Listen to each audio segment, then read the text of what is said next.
नमस्कार सभी को। मेरे चैनल में आप सभी का हार्दिक स्वागत है। आज मैं उपस्थित हूँ प्रसिद्ध साहित्यकार सूर्यकांत त्रिपाठी का लिखा उपन्यास निरुपमा का दूसरा भाग लेकर। कुमार कमरे में अन्यमनस्क भाव में एक कुर्सी पर बैठ गया। चिंता राशि फल के छिलके पर खुले रंग जैसे मुख पर रंगीन हो आई। स्वच्छ हृदय के शीशे पर अपने ही रूप का प्रतिबिंब पड़ा। इसे ही वह प्यार करता था। अन्यत्र भी यही प्रतिफलित होता था। जहाँ उसकी ज्ञानेंद्रियों को आनंद मिलता था, इस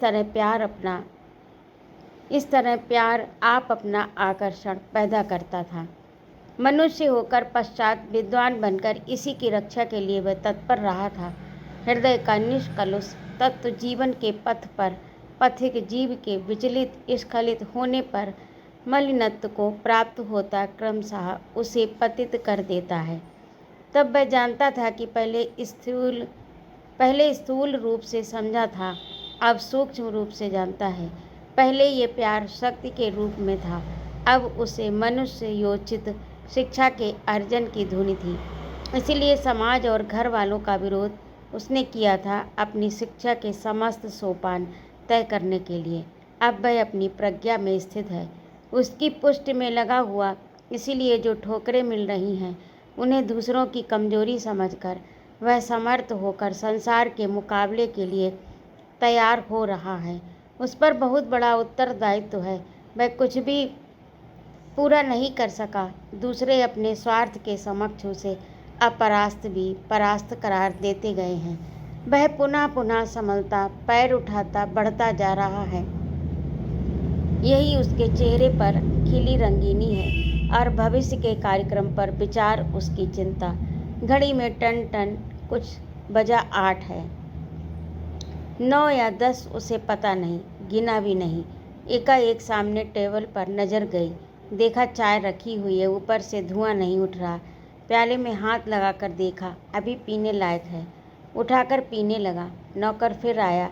बाबू, कल शाम को ये चिट्ठी आई। मैनेजर साहब देर से आए, इसलिए कल नहीं भेजी जा सकी। सामने चिट्ठी रखकर चला गया था। चाय पीकर कुमार ने चिट्ठी खोली। उसके छोटे भाई की लिखी है। पढ़ने लगा। लिखा है, खर्च नहीं चलता, माँ के पास भी खर्च नहीं, गांव वालों को कुछ भी सहानुभूति नहीं, न्योते नहीं आते, ऐसी कुछ और बातें। कुमार ने सड़क की ओर चिंता की दृष्टि से देखा। एक बुढ़िया पैक करने वाले बॉक्स की 4 पहिए वाली गाड़ी पर एक बुड्ढे को खींचती लिए जा रही थी। आंखें छलछला आईं। धीरे धीरे आकृति गंभीर हो गई। एक निश्चय साथ साथ आया। टाई, मोजा, पतलून, कोट, जूता जल्द जल्द पहनकर जेब देखकर कैंप से बाहर निकला। सुरेश ने नीली को बुलाकर यामिनी बाबू से कहा, हम लोग जाते हैं, जल्द काम है, तुम पैदल नीरू को लेकर आओ। सुरेश मोटर ले गए। निरुपमा समझकर एक बार मंजिल हो चंपे के झाड़ की तरफ देखने लगी। यामिनी बाबू से भाव की आंख बचाने के लिए। यामिनी बाबू दिल में खुश हुए। आज उन्हें पहले नीरू के साथ अकेले टहलने का लंबा समय मिला है। बराबर आकर नीरू की उंगलियां देखते हुए बोले, खूबसूरत उंगलियों की चंपे से उपमा दी जाती है। उसी वक्त मुंह फेर कर नीरू ने कहा, देह के रंग से भी, पर मुझे बड़े चमगादड़ के पंजे सा लगता है। यामिनी बाबू का आधुनिक श्रृंगार खिल गया। उपमा सोचकर हंसे। मजाक में आया श्रृंगार का पूरा मजा लेकर पूछा, अच्छा, बंगला में किसकी कविता तुम्हें अच्छी लगती है? रवि बाबू की? नहीं। निरुपमा चलती हुई चंपे की एक पत्ती खोदकर बोली, गोपाल भांड़ की। इस बार यामिनी बाबू को एक धक्का लगा। वे सच्चे कवि प्रेमी हो रहे थे। निरुपमा हास्य प्रिया गोपाल भांड़ के भाव से उन्हें पराभव मिला, पर फिर भी निर्मल हृदय के निकले व्यंग से भीतर ही भीतर एक आनंद का उद्रेक हुआ, जो स्त्री पुरुष वाले भेदात्मक प्रेम को अभेद मैत्री में बदल देता है। परंतु यामिनी बाबू प्यासे मनुष्य थे, पानी चाहते थे, स्थूल कर से लेकर पीना। शांति नहीं, जो अपने सूक्ष्म स्पर्श से तृष्णा को बुझा देती है। बोले, हम जिस संबंध में बंधने जा रहे हैं तुम्हें मालूम हो ही चुका होगा। उस पवित्र संबंध से मुझे पूर्ण आशा है कि हम सुखी होंगे। दिवस व रात्रि के प्रकाश और अंधकार के प्रवाह में हमारे जीवन के खिले हुए फल मुक्त भाव से बहते हुए संसार की परिधि को पार कर जाएंगे। निरुपमा को जैसे किसी ने गुदगुदा दिया। देर तक अपने को रोके रही, संभल कर भी उत्तर न दे सकी, चली गई। मौन को सम्मति लक्षण समझकर यामिनी बाबू ने कहा, अब समय अधिक नहीं, खर्च कुछ अधिक करने का विचार है। एक दफ़ा कानपुर जाना होगा।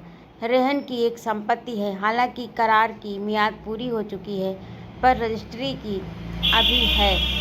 उसका फैसला हो जाए तो रुपए काफ़ी हाथ आ जाएं। बिल्कुल मौन रहना नीरू को अनुचित जान पड़ा। पूछा, कैसी संपत्ति? नीरू बगीचे से बाहर निकली घर चलने के लिए। साथ चलते हुए यामिनी बाबू बोले, एक हिंदुस्तानी की है, 2 मकान हैं। बाबा पिता ने रेहन रखे थे, अब उनके न रहने से सारा भार मुझ पर है। कॉलेज की छुट्टियों में एक बार हो आऊँगा, मुख्तार को समझा दूँगा। मकरूज रुपयों का इंतजाम कर भी सकता है दूसरी जगह से। नीरू सड़क के सीधे देखती हुई बोली, रास्ते से कुछ दूर एक चमन में खिले अमलतास के रहे सहे सुंदर पीले फूलों को प्यार की दृष्टि से देखती हुई चली गई। अब उतनी गुंजाइश नहीं, बाबा ने पहले ही हिसाब लगा लिया था। मजाक के गले से यामिनी बाबू ने कहा, मंगरूज का भी देहांत हो गया है। सुना है उसका लड़का विलायत से डीलिट होकर आया है। मैंने देखा नहीं, उसके बाप को भी नहीं। मुमकिन देखा हो, याद नहीं। मैं जिस जगह पर हूँ इसके लिए एक डीलिट ने कोशिश की थी, मुमकिन वही हो। यामिनी बाबू कुछ याद कर हंसे। आप उससे बड़े विद्वान साबित हुए। स्वर को चढ़ाव उतार में राहत कर निरुपमा ने कहा। यामिनी बाबू लजा गए और संभल कर बोले, बात यह है कि सिर्फ डीलिट लेने से नहीं होता, और भी बहुत कुछ होना चाहिए। मैं अंग्रेजी साहित्य का पीएचडी हूँ, पर इतना ही देखकर कोई क्या समझेगा? अगर पीएचडी ही नहीं, मेरा मतलब ये है, मैं कहता हूँ कि सिर्फ पीएचडी होने से क्या होता है? कुछ नहीं, यानी बड़ी से बड़ी डिग्री भी आदमी को आदमी नहीं बना सकती, अगर वह दायरे से बाहर अलग अलग विषयों का भी ज्ञान प्राप्त नहीं करता। और एक कल्चर भी तो है, फिर एक कल्चर भी तो है। मुझे डॉक्टरी हासिल करने के अलावा और भी बहुत कुछ देखना भालना पड़ा है। सब जातियों की रहन सहन की बातें कितना मिला मिलाया। ये तो मानी हुई बात है कि भारतवर्ष में बंगालियों से बढ़कर कल्चर अपर प्रोविंस के लोगों में नहीं। हिंदुस्तानी बेचारे लाख पीएचडी डीलिट हो जाए, कंधे पर लिट हो जाए, कंधे पर लाठी रखकर चलने वाली वृत्ति कुछ न कुछ तो रहेगी। यानी देखने वालों को हिंदुस्तानी की पदवी की अपेक्षा कंधे पर लाठी ज़्यादा साफ नजर आई। यामिनी बाबू फंसे। तुला उत्तर न सूझा। बोले, प्रोफेसर बनर्जी, चटर्जी, मुखर्जी सब अपने आदमी तो हैं। बैरिस्टर घोष भी अपने ही हैं। इनकी आवाज़ में ताकत है। कुछ तालुकेदार हैं, बुद्ध इनकी हाँ में हाँ मिलाया करते हैं। ये जानते हैं और ठीक भी है। तुम्हें भी स्वीकार करना होगा, अभी बंगालियों का मुकाबला हिंदुस्तानी नहीं कर सकते। एक हिंदुस्तानी जितना पढ़कर समझता है, एक बंगाली उससे ज़्यादा सिर्फ देखकर, मेरा ख्याल है सिर्फ सुनकर। निरुपमा कहकर गहरी मनोभूमि में उतर गई। ये भाव भी ठीक यामिनी बाबू की समझ में न आया। वे उसी सहृदयता से बोले, हाँ यह भी ठीक है। देहात में बहुत से बंगाली हैं जिन्हें कलकत्ता देखने का अवसर नहीं मिला, पर सुनकर वे बहुत सी बातें जानते हैं। उन्हें मौका भी है। जो जितना जानता है वह उतना सुना भी सकता है। हिंदुस्तानियों के पास तुलसीदास की रामायण के सिवा सुनाने की चीज़ है क्या? इधर एक नौटंकी चली है। धीरे धीरे बगीचे से कैसरबाग तक खुली जगह पार हो गई। निरुपमा ने बातचीत करना बंद कर दिया। समझ कर यामिनी बाबू भी चुप हो रहे। रास्ता तय होता जा रहा था, पर हृदय चाहता था अभी और साथ हो और बातचीत हो। प्रेयसी की विमुखता उसके लिए सुमुखता थी, क्योंकि वे उसका अनुकूल अर्थ लगाते थे। इसी समय रास्ते के एक बगल बैठा कैप कोट वाला एक चमार देख पड़ा। यामिनी बाबू बोले, ये कुछ पढ़ा लिखा होगा। अगर चमार है तो समझना चाहिए इसे जगह नहीं दी ऊंचे वर्ण वालों ने, इसलिए कलम छोड़कर अपना पेशा इख्तियार कर लिया। इसे पैसा देना चाहिए, अगर चमार नहीं तो भी, क्योंकि इसने एक आदर्श सामने रखा। फिर बढ़ते हुए चमार के सामने जाकर खड़े हो गए। निरुपमा को भी साथ चलना पड़ा, पर पास पहुंचकर देखकर जरा ठिठुक गई चमार। मन में अव्यक्त ध्वनि हुई। कृपा की दृष्टि से देखते हुए उपकार करने वाले स्वर में यामिनी बाबू ने कहा, 36 हीवेट रोड पर आधा घंटे भर बाद हम काम देंगे। अभी ये पेशगी देते हैं। एक इकन्नी फेंकते हुए, तुम कौन हो? इस वक्त तो चमार हूँ, इकन्नी वापिस करते हुए कुमार ने कहा। मैं घंटे भर बाद वहाँ आऊँगा, तब काम करके पैसे लूँगा। मैं आपकी कृपा के लिए हृदय से कृतज्ञ हूँ। तो तुम चमार नहीं हो? अच्छा, वही मुझसे पूछेंगे। यामिनी बाबू मंडी की तरफ मुड़े। कुमार के पास बहुत से आदमी आते रहे। भीड़ लगती बढ़ती रही। लोगों में उत्सुकता, आनंद, सहानुभूति फैली। वह बादामी और काली पॉलिश की 2 डिबियाँ, एक ब्रश लिए बैठा है। कई जोड़े पॉलिश करने को मिले, सबसे एक पैसा उसने लिया। उसकी भलमनसाहत का ये दूसरा प्रमाण था। शहर में सनसनी फैल गई। चमार इधर उधर जो थे चौकन्ने हुए। वे 2 पैसे से कम नहीं और 1 आने तक पॉलिश कराई लेते थे। कुछ पहचान के लोग भी रास्ते में होकर गुजरे। सस्ता साहित्य समुद्र के प्रकाशक लाला श्याम नारायण लाल देखकर कह गए, हम 4 रुपये फार्म दे रहे थे। मोपासा के अनुवाद, ये आपको नहीं मंजूर हुआ। आखिर पॉलिश ब्रश लेकर बैठ गए। पंडित राम खिलावन सिंह मुंह बिगाड़ कर बोले, 7 रुपये घंटे की पढ़ाई लगवा रहे थे। नहीं भाई, अब चमार बनकर पुरखों को तारो। फिर कर नहीं देखा, कितने स्वगत कह गए। घंटे भर बाद कुमार उठा। पास 6 आने पैसे आ गए थे। मन प्रसन्न था। संसार में कोई मार नहीं सकता। रोटियां चल जाएंगी। अगर इसी कार्य को महत्व देने के लिए अदृष्ट चक्र से घूमता हुआ बहुभाषाविद और लंदन विश्वविद्यालय का डीलिट होकर ये आया है, तो इसे श्रद्धापूर्वक स्वीकार करता है। उसका विद्या प्राप्ति वाला उद्देश्य सफल है। अर्थ प्राप्ति वाला यदि इस रूप से विद्या वाले को दिखावे के तौर पर लेकर हो रहा है तो हो। वह कटाक्ष नहीं करता, बल्कि इस कार्य को घृणा करने वाली ऊंचे वर्ण की दृष्टि से वह घृणा करता है। संभव है शिक्षा वैसा कार्य सहयोग देकर भारत को सच्चे वर्ण निर्माण की शिक्षा दे रही हो, ये सोचकर वह चला। उसी गाड़ी वाले बरामदे के नीचे कई और बंगाली एकत्र थे। जब वह फाटक के भीतर गया, उसकी ओर कौतुकपूर्ण प्रश्न भरी दृष्टियां उठीं। वह समझ गया कि इससे पहले उसके संबंध में काफ़ी बातचीत हो चुकी है। मोटर की बगल से निकलकर एक पैर बरामदे की सीढ़ी पर चढ़कर यामिनी बाबू से काम देने के लिए उसने कहा। तब तक एक बंगाली सज्जन ने पूछा, आप कहाँ रहता है? एक गांव रामपुर है। रामपुर में? सुरेश बाबू ने पूछा। सामने के दीवान खाने में निरुपमा थी। दरवाजे के पास आ गई। जी, निगाह नीची किए हुए कुमार ने कहा। कौन रामपुर?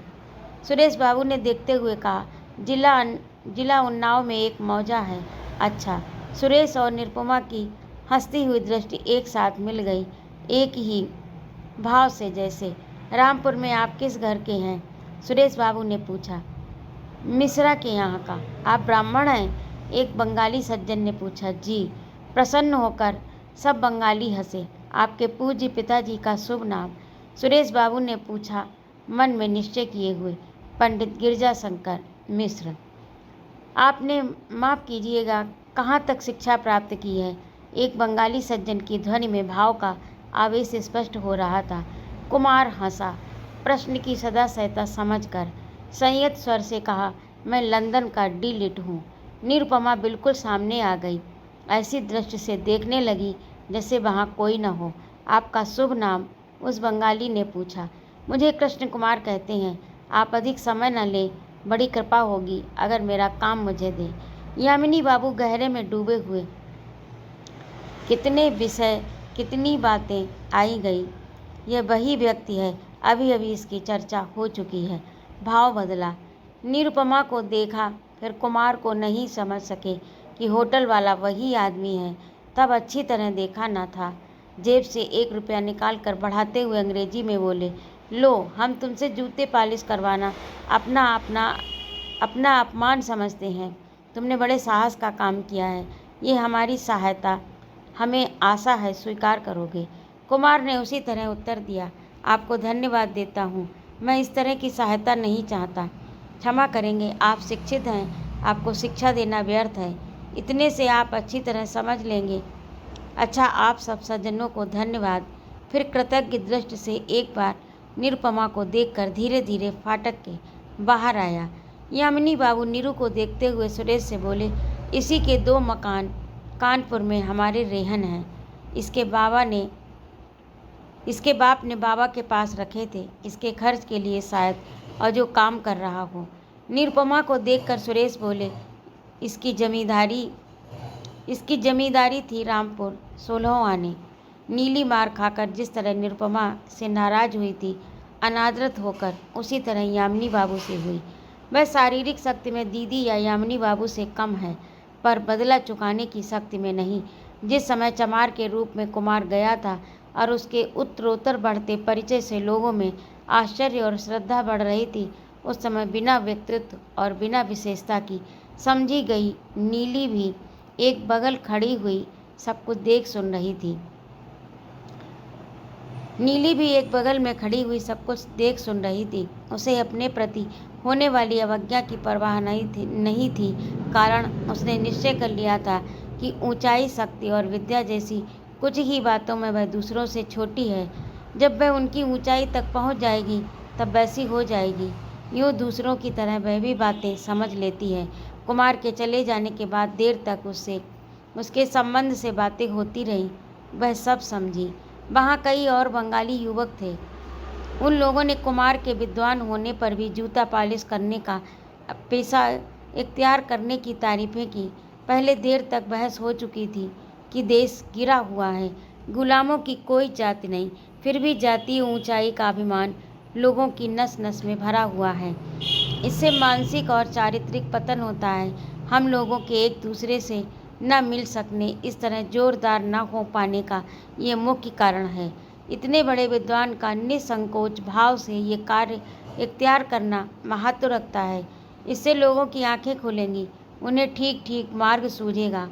माँ, यूरोप विद्यार्थी जाते ही रहते हैं।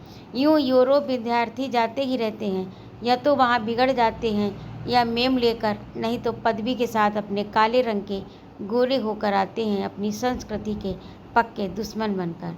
यूरोप की चारित्रिक शिक्षा यही है जो इसमें देखने को मिली। गर्व का नाम नहीं, अपने काम से काम, हृदय से इस काम को छोटा नहीं समझता। बड़ी देर तक सोचते रहकर यामिनी बाबू ने कहा, परिस्थिति मजबूर करती हैं, तब बुरे भले का ज्ञान नहीं रहता। जो काम सामने आता है इंसान इख्तियार करता है, क्योंकि पेट वाली मार सबसे बड़ी मार है। दीवान खाने में बैठी हुई निरुपमा सुन रही थी। यामिनी बाबू के विकृत स्वर से मुंह बनाकर उठकर ऊपर चली गई, हृदय से दूसरे युवकों की आलोचना का समर्थन करती हुई। नीली बातें भी सुन रही थी और बातें करने वालों का बोलते वक्त मुंह भी देख रही थी। कुमार के लिए नीली के भी मन में सहानुभूति पैदा हुई। उस आलोचना के फलस्वरूप उसने निश्चय कर लिया कि ये अच्छा आदमी है और हर एक शंका का समाधान इससे निसंदेह होकर किया जा सकता है। कभी कभी वह होटल जाया करती थी। मैनेजर उसे स्नेह करते थे। दोपहर के भोजन के बाद जब घर वाले आराम करने लगे, होटल चलकर कुमार से स्नेह प्राप्त करने के लिए नीली चंचल हो उठी। मिलने की कल्पना से हृदय में बाल चापल्य पैदा हुआ, जिससे उसे एक प्रकार का सुखानुभव होता रहा। इधर उधर देखकर घर के लोगों की आंख बचा त्वरित पद होटल आई। ठीक सामने मैनेजर का कमरा था। एक दृष्टि से मैनेजर को देखा। मैनेजर के मुख पर कुछ ऐसी गंभीरता थी कि नीली की सस्नेह आलाप वाली इच्छा दब गई। उसे कुछ भरा सा लगने लगा। तब तक होटल का नौकर रामचरण आया और बोला, बाबू अभी नहीं तनख्वाह देना चाहते तो 10 दिन बाद दे दीजिए। मैं अपने भाई के पास जाता हूँ, पर कुमार बाबू के बासन अब हम नहीं छू सकते, हमें रोटी पड़ जाएगी, कहकर चलने लगा। इसका साफ मतलब नीली समझ गई। एक कुर्सी पर बैठ गई और उसी तरह कभी मैनेजर साहब और कभी नौकर का मुंह देखने लगी। डॉक्टर मैनेजर साहब ने रामचरण को बुलाया, फिर ऊपर नारायण बाबू जगदीश बाबू को बुला लाने के लिए कहा। वह होटल नाम में जितना भड़कीला है, भोजन में उतना सुघर और प्रचुराशय नहीं। नाम के नीचे छोटे अक्षरों में लिखा हुआ है वैष्णव भोजन। होटल में जो कहार हैं वे भोजन से भी बढ़कर वैष्णव हैं, यानी आचार शास्त्र का यथा नियम पालन करने वाले। उन्हें तरक्की की भी प्रचुर आशा है, क्योंकि भगवान दीन अहिर अब ठाकुर बन गया है और किसी का छुआ भोजन नहीं करता। उसके मन भावों की यहाँ पुष्टि होती है। यहाँ ज़्यादातर दफ्तरों के वे बाबू रहते हैं जो सरकार को कलयुग की प्रतिष्ठा बढ़ाने वाली प्रधान शक्ति मानते हैं और उसकी या उसके रंग में रंगी अन्य ऑफिसों की नौकरी आर्थिक व्यवस्था के कारण करते हैं। पर वे हृदय से पूर्ण रूप से प्राचीन सनातन धर्म के रक्षक हैं। उनके विचार में यदा यदा ही धर्मस्य ग्लानिर्भवति भारत का पूरा चित्र इस समय भारत में देख पड़ता है और श्री भगवान के अवतार में अब क्यों देर हो रही है, वह उनकी समझ में नहीं आता। नारायण बाबू जगदीश बाबू को रामचरण बुला लाया। इतवार को भी आराम नहीं मिल रहा। वे नासिका कुंचित किए हुए सोचते से आकर कुर्सी पर बैठ गए। मैनेजर साहब ने कहा, तो क्या कुमार बाबू को जाने के लिए कह दूं? ये हम कैसे कहें? नारायण बाबू ने कहा, पर यह जरूर है कि उनके कहने पर हम होटल छोड़ देंगे। जगदीश बाबू ने कहा, ये इंग्लिस्तान नहीं, जैसा देश वैसा भेष। यहाँ तो इस तरह चमारों में ही रहा जा सकता है। भाई, हमें सोना है, हम तो जाते हैं। कुमार बाबू को बुला ला। मैनेजर ने रामचरण को आज्ञा दी। कुमार बगल में था, बातें सुन चुका था, पहले की और इस समय की। कहा कि बाकी किराए का बिल चुकाकर वह शाम को चला जाएगा। इस समय उसे मैनेजर साहब की बात सुनने की फुर्सत नहीं। कुमार की आवाज़ मैनेजर साहब के पास तक पहुंची। नीली खुश होकर उठी। आवाज़ में खुश कर देने की वैसी ही लापरवाही थी। भीतर से कमरे में न जाकर बाहर के बरामदे में टहलने लगी। बाहर से भी भीतर जाने का दरवाज़ा है, पर बिना परिचय के जाए कैसे?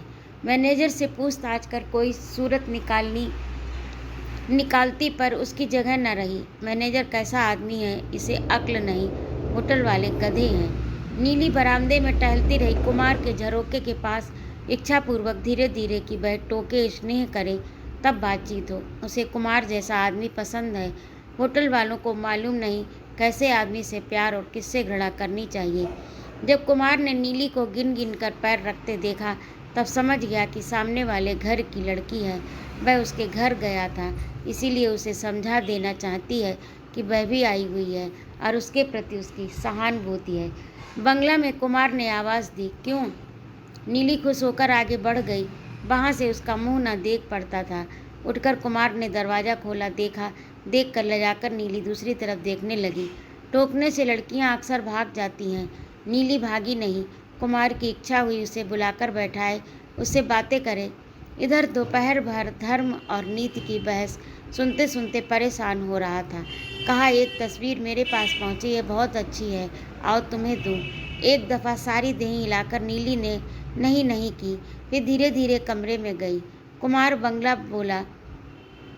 वह साफ बंगला बोल सकता है। यह एक नया आविष्कार नीली ने किया और पहले उसके मन में जितना सामीप्य कुमार का था और हो गया। बड़े आदर से कुमार ने कुर्सी पर बैठने के लिए कहा, फिर अंग्रेजी मैगजीन से तस्वीर फाड़ कर दी। नीली तस्वीर देखती हुई खुश होकर कुमार से बोली, आप तो हिंदुस्तानी हैं। नीली की साफ हिंदी कुमार को बड़ी अच्छी लगी। पूछा, और तुम? बंगाली। नीली गंभीर हो गई, फिर तस्वीर देखने लगी। हम हिंदुस्तानियों से बड़े हैं। ये भाव इस जरा सी लड़की में भी बदमूल है। कुमार ने सोचा, फिर हंसकर पूछा, तुम कहाँ पैदा हुई? अपना मकान दिखाकर नीली बोली, वहाँ। तो वह बंगला है, तब तो तुम भी हिंदुस्तानी हो। नीली ने लजाकर सिर हिलाया। कुमार बंगला में बोला, हम बंगाली हैं, तुम हिंदुस्तानी हो। नीली बंगला में बोली, आप हिंदुस्तानी हैं, मैं जानती हूँ। मेरी जन्मभूमि कलकत्ता है, फिर मैं हिंदुस्तानी कैसे हूँ? तुम कहाँ रहते हो? ढाका।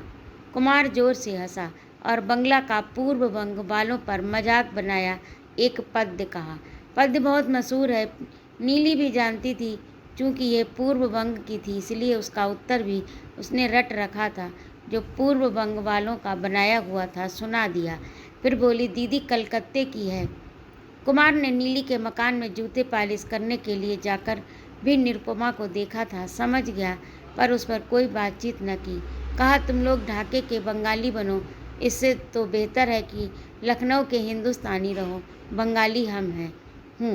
कुमार के गर्भ स्वर पर अवज्ञापूर्ण ध्वनि करके नीली ने कहा, आप तो रामपुर में रहते हैं। रामपुर दीदी की जमींदारी है। कुमार खूब खुलकर हंसा। कहा, तुम्हारी दीदी तो बहुत बड़ी जमींदार हैं। 3 घर का गांव है। 3 घर का गांव है और कुल 9 खेत, बाकी सब उसर। और भी तो गांव हैं। नीली कुमार को एकटक देखती हुई बोली, तुम्हारी दीदी बहुत बड़ी जमींदार हैं।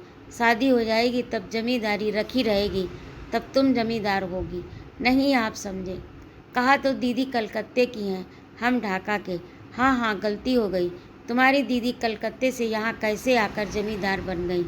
आपके गांव के कौन जमींदार हैं? वे तो रामलोचन बाबू हैं। है नहीं थे, उनका देहांत हो गया, 3 साल हुए। अब दीदी जमींदार हैं, काम सब दादा करते हैं। नीली मन ही मन सोच रही थी, दीदी इन्हें प्यार करती हैं, ये भी दीदी को प्यार करें। यूँ तुम्हारी दीदी की जिससे शादी होगी वह तो रातों रात माला माल हो जाएगा। हाँ, कहकर नीली खिलखिला दी। कहा, यामिनी बाबू से होगी। यामिनी बाबू का नाम कुमार को याद था। पूछा, कौन यामिनी बाबू? वह जो यूनिवर्सिटी में अभी लेक्चरर हुए हैं। कुमार चुप हो गया, फिर जल्दी ही स्वस्थ होकर पूछा, तुम्हारा नाम? श्री नीलिमा देवी। कहने के सभ्य ढंग पर कुमार हंसा, फिर पूछा, और हमारे गांव की जमींदार तुम्हारी दीदी का नाम? नीली मुस्कुराकर बोली, श्री निरुपमा देवी। कुमार कुछ सोचता हुआ सा उठा। कमरे के बाहर होटल की घड़ी लगी हुई थी, देखने के लिए लौटा तो नीली ने पूछा, अच्छा, 1 ग्राउंड की घास 2 घोड़े 2 दिन में चरते हैं, तो 1 घोड़ा कितने दिन में चरेगा? 4 दिन में। क्यों? मेरा इम्तहान हो रहा है। नहीं, आप तो आज चले जाएंगे। तुम्हें कैसे मालूम हुआ? आप जब कह रहे थे तब मैं वहाँ बैठी थी। आप कहाँ जाएंगे? कुछ ठीक नहीं। तुम्हारी दीदी कितनी जमींदारी है, कहीं जगह दिला दो। नीली उठी और तस्वीर लिए दौड़ती हुई जैसे कुछ लक्ष्य कर घर चली गई। दीदी के कमरे में जाकर देखा, वह अंग्रेजी का एक उपन्यास पढ़ रही थी। नीली को अपनी गलती मालूम होते ही दीदी के प्रति कुछ वैमनस्य दूर हो गया। बगल में बैठकर बोली, कुमार बाबू ने मोची का काम किया, इसलिए होटल वाले उन्हें होटल में नहीं रख रहे हैं। वह आज कहीं चले जाएंगे। बड़ी अच्छी बंगला बोलते हैं। निरुपमा संचित आँखों से सोचती रही। किताब एक बगल रखी रही। अभी आप सुन रहे थे सूर्यकांत त्रिपाठी निराला का लिखा उपन्यास निरुपमा का भाग 2। आपको कैसा लगा कमेंट करके अवश्य बताइएगा। और यदि आपको मेरा कहानी सुनाना अच्छा लगता हो तो कृपया मेरे चैनल को सब्सक्राइब अवश्य करें, लाइक और कमेंट करें तथा अपने मित्रों में शेयर भी करें। सुनने के लिए बहुत बहुत धन्यवाद। आपका एक सपोर्ट मेरे लिए